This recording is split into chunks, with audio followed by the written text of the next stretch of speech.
तो यहाँ पर आज का पहला क्वेश्चन है, बेरी बेरी रोग किस विटामिन की कमी से होता है। देखिए मैं आपको बता दूं, जितने भी क्वेश्चन मैं आपके लिए इस वीडियो में लेकर आया हूँ, अगर आपको उनमें से किसी का भी आंसर पता है तो आप हमें कमेंट बॉक्स में लिखकर बता सकते हैं। तो इसका राइट आंसर ऑप्शन बी हो जाएगा, विटामिन B1। विटामिन B1 की कमी से बेरी बेरी रोग होता है। अब देखिए विटामिन B1 का रासायनिक नाम क्या होता है, तो थायमीन विटामिन B1 का रासायनिक नाम होता है। देखिए मैं आपको बता दूं, ये जो विटामिन का टॉपिक है ये वेरी इंपॉर्टेंट है, क्योंकि यहाँ से अधिकतर एग्जाम में क्वेश्चन देखने को मिलते हैं। तो इसके लिए मैंने पहले से एक वीडियो बना दिया है, आप हमारे चैनल में जाकर उस वीडियो को देख सकते हैं। देखिए यहाँ पर अगर हम बात करें विटामिन ए की, तो विटामिन ए का रासायनिक नाम क्या होता है, रेटिनोल होता है। और विटामिन सी का रासायनिक नाम एस्कॉर्बिक एसिड होता है। और विटामिन B12 का रासायनिक नाम होता है साइनोकोबाल्मिन। तो आपको याद रखना है। चलिए अगला क्वेश्चन देखते हैं, पेप्सिन क्या होता है। तो देखिए पेप्सिन एक एंजाइम है, तो इसका आंसर ऑप्शन बी हो जाएगा, एंजाइम। देखिए यह प्रोटीन को पेप्टोन्स में परिवर्तित करता है। और देखिए ये भोजन में प्रोटीन को पचाने में हेल्प करता है। तो आपको याद रखना है। देखिए यहाँ पर मैं आपको बता दूँ, जो हार्मोन होते हैं, हार्मोन हमारे शरीर के अंगों के विकास में सहायक होते हैं। तो चलिए अगला क्वेश्चन देखते हैं, ग्लूकोज का ग्लाइकोजन में परिवर्तन यकृत में होता है, किंतु इसका संग्रह कहाँ होता है। तो देखिए जो ग्लूकोज होता है, इसका ग्लाइकोजन में परिवर्तन तो यकृत में होता है, लेकिन पूछा गया है कि इसका संग्रह यानी कि ये इकट्ठा यानी कि एकत्र कहाँ पर होता है। तो इसका आंसर ऑप्शन सी हो जाएगा, यकृत तथा पेशियों में। आपको याद रखना है, जो ग्लूकोज होता है ये एकत्र होता है यकृत तथा पेशियों में, और इसका ग्लाइकोजन यकृत में होता है। तो आपको याद रखना है। चलिए अगला क्वेश्चन देखते हैं, पित्त का मुख्य कार्य क्या होता है। तो देखिए पित्त गहरे हरे या पीले रंग का एक द्रव है जो पाचन में सहायक होता है। तो इसका आंसर क्या हो जाएगा, ऑप्शन डी हो जाएगा, पाचन में सहायक होता है। देखिए यह भोजन को क्षारीय बनाता है। और देखिए इससे संबंधित दो क्वेश्चन एग्जाम में बार बार रिपीट होते हैं, कौन कौन से, कि पित्त बनता कहाँ पर है और ये एकत्र कहाँ पर होता है। तो देखिए पित्त जो बनता है ये लीवर यानी कि यकृत में बनता है, और ये एकत्र हो जाता है यानी कि जमा हो जाता है पित्ताशय में। तो आपको ये जरूर याद रखने हैं। चलिए अगला क्वेश्चन देखते हैं, क्वेश्चन नंबर 5 है, जनन क्षमता में कमी होती है। तो देखिए महिलाओं तथा पुरुषों में जनन क्षमता में कमी विटामिन ई की कमी से होती है। तो इसका आंसर क्या हो जाएगा, ऑप्शन डी हो जाएगा, विटामिन ई की कमी से। अब देखिए विटामिन ई का रासायनिक नाम क्या होता है, तो टेकोफेरोल होता है। तो आपको याद रखना है। चलिए नेक्स्ट क्वेश्चन देखते हैं,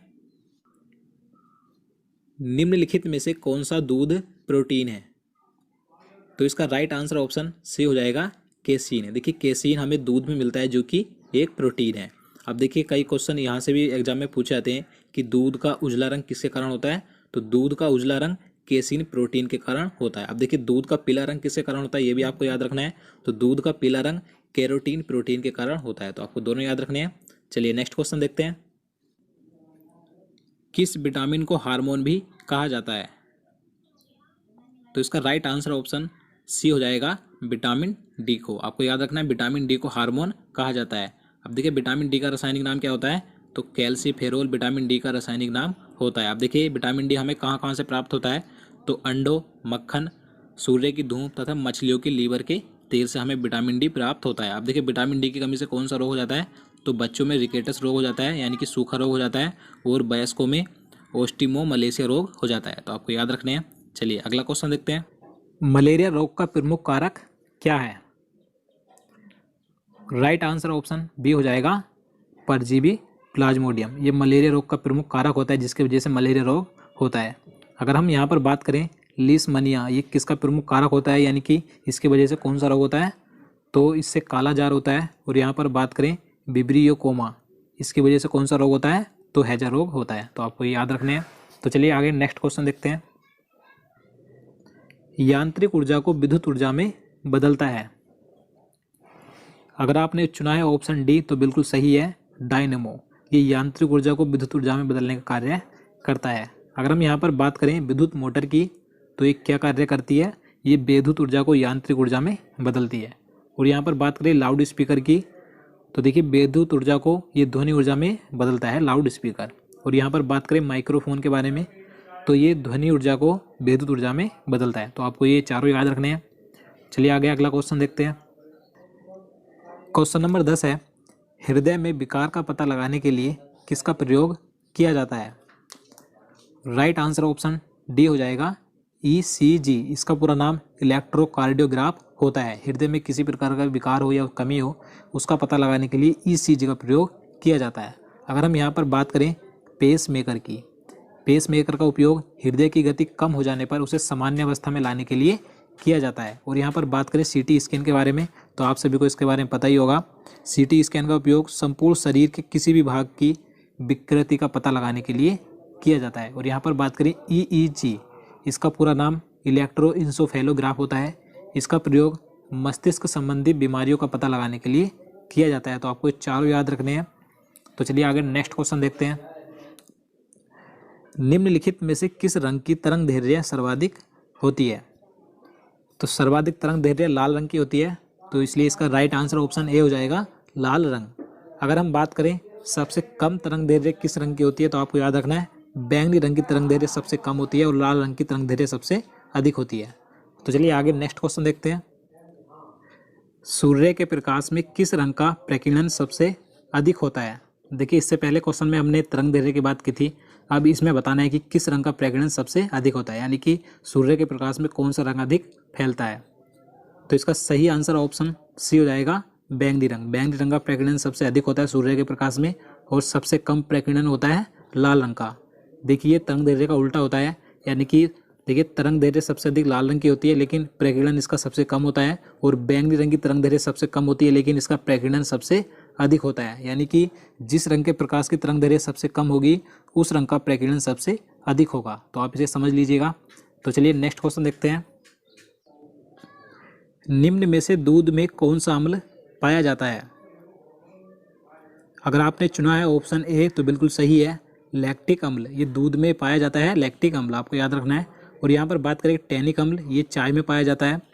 और बात करें यूरिक अम्ल की तो ये मूत्र में पाया जाता है। और यहाँ पर बात करें अमीनो अम्ल की तो ये कहाँ में पाया जाता है? तो ये प्रोटीन में पाया जाता है। देखिए इस टॉपिक के ऊपर मैं पहले से ही एक ट्रिक के माध्यम से वीडियो बना चुका हूँ। इस टॉपिक से भी अधिकतर एग्जाम में क्वेश्चन पूछे जाते हैं, तो आप हमारे उस वीडियो को भी जरूर देखिएगा।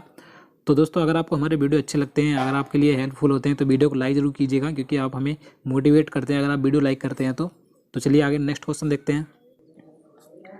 किस रोग के रोकथाम के लिए BCG का टीका लगाया जाता है?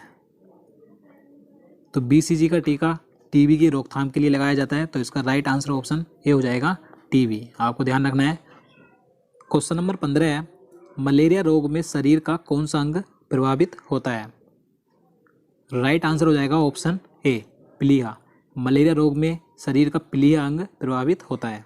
देखिए यहाँ से कई और अन्य क्वेश्चन एग्जाम में पूछे जाते हैं कि मलेरिया रोग किस मच्छर के काटने से फैलता है। तो आपको याद रखना है जो मलेरिया रोग यानी कि जो बुखार होता है, मलेरिया का बुखार होता है, ये मादा एनोफिलीज मच्छर के काटने से फैलता है। और इसका जो वाहक होता है प्लाज्मोडियम होता है, यानी कि इस मच्छर में प्लाज्मोडियम नामक परजीवी पाया जाता है जिसके कारण से हमें मलेरिया रोग हो जाता है। तो आपको ये सभी बातें याद रखनी है।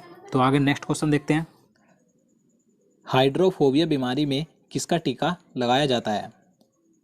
तो इसका राइट आंसर ऑप्शन सी हो जाएगा, रेबीज का टीका लगाया जाता है। देखिए आप सभी को पता होगा हाइड्रोफोबिया बीमारी पागल कुत्ते काटने से होती है, तो इसमें रेबीज का टीका लगाया जाता है।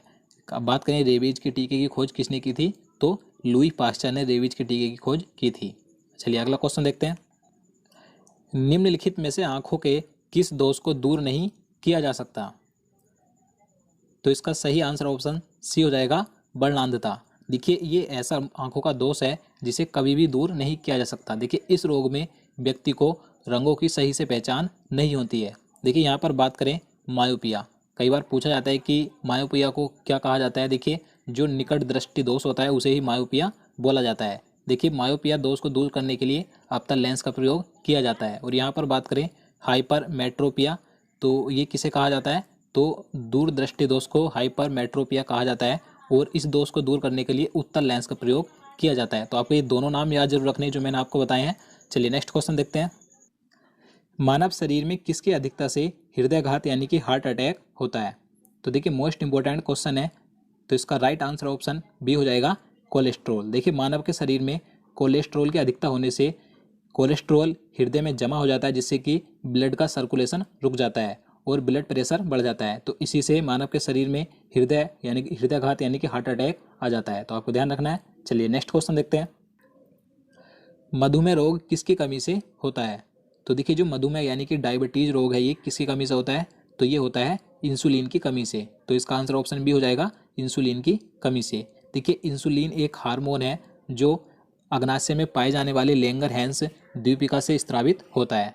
और अगर हम बात करें कि इंसुलिन की खोज किसने की थी, तो ये कई बार पूछा जाता है, तो इंसुलिन की खोज फ्रेडरिक बेटिंग ने की थी। चलिए नेक्स्ट क्वेश्चन देखते हैं। क्वेश्चन नंबर 20 है, रक्त की प्रकृति कैसी होती है। तो देखिए सबसे पहले मैं आपको बता दूं, किसी भी स्रोत का पीएच वैल्यू अगर 7 से ज़्यादा होती है तो वो क्षारीय होता है, अगर 7 से कम होती है तो वो अम्लीय होता है। तो इसी प्रकार से रक्त का जो पीएच मान है कितना होता है, 7.4 होता है। तो इसीलिए रक्त क्षारीय होता है। तो इसका आंसर क्या हो जाएगा, ऑप्शन बी हो जाएगा, क्षारीय होता है। तो मैंने आपको बताया कि अगर 7 से पीएच वैल्यू ज़्यादा हो तो क्षारीय होता है, 7 से कम हो तो अम्लीय होता है, लेकिन अगर 7 हो तो वो उदासीन होता है। और देखिए मैं आपको बता दूं, मैंने एक काफ़ी दिनों पहले एक पीएच वैल्यू का एक वीडियो अपलोड किया था। अगर आपने वो वीडियो नहीं देखा तो आप उसे ज़रूर देखिएगा, क्योंकि पीएच मान से भी अधिकांश क्वेश्चन एग्जाम में देखने को मिलते हैं। चलिए नेक्स्ट क्वेश्चन देखते हैं। पाचन क्रिया में प्रोटीन निम्नलिखित में से किस पदार्थ में बदल जाती है। तो देखिए प्रोटीन का पाचन होने के बाद, यानी कि जब प्रोटीन का पाचन क्रिया होती है तो उसके बाद ये एमिनो अम्ल के रूप में बदल जाती है। तो इसका आंसर ऑप्शन सी हो जाएगा, एमिनो अम्ल में बदल जाती है। नेक्स्ट क्वेश्चन देखते हैं। वह जीव जो मृत कार्बनिक पदार्थ पर उगता है, यहाँ पर उगता है लिखने में मिस्टेक हो गई, तो उसे क्या कहा जाता है, तो उसे कहा जाता है सेप्रोफाइट। तो इसका आंसर ऑप्शन सी हो जाएगा, सेप्रोफाइट, आपको याद रखना है। अगला क्वेश्चन देखते हैं। निम्न में से कौन सा पदार्थ शरीर के प्रति और नई कोशिकाओं के निर्माण में सबसे अधिक आवश्यक है। तो इसका सही आंसर ऑप्शन डी हो जाएगा, प्रोटीन। देखिए प्रोटीन शरीर के प्रति नई कोशिकाओं के निर्माण में सबसे आवश्यक होता है, तो आपको याद रखना है। अगला क्वेश्चन देखते हैं।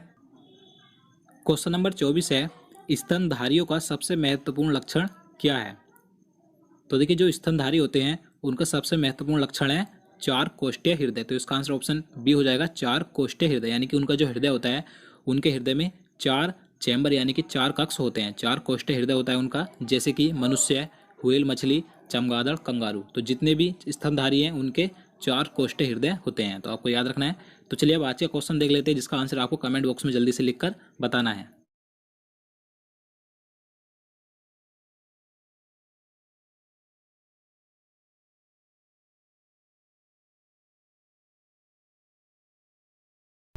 अगर वीडियो अच्छा लगे तो चैनल को सब्सक्राइब करना ना भूलें। अगर चैनल पर नए आए हैं तो चैनल को सब्सक्राइब करें। जय हिंद, वंदे मातरम।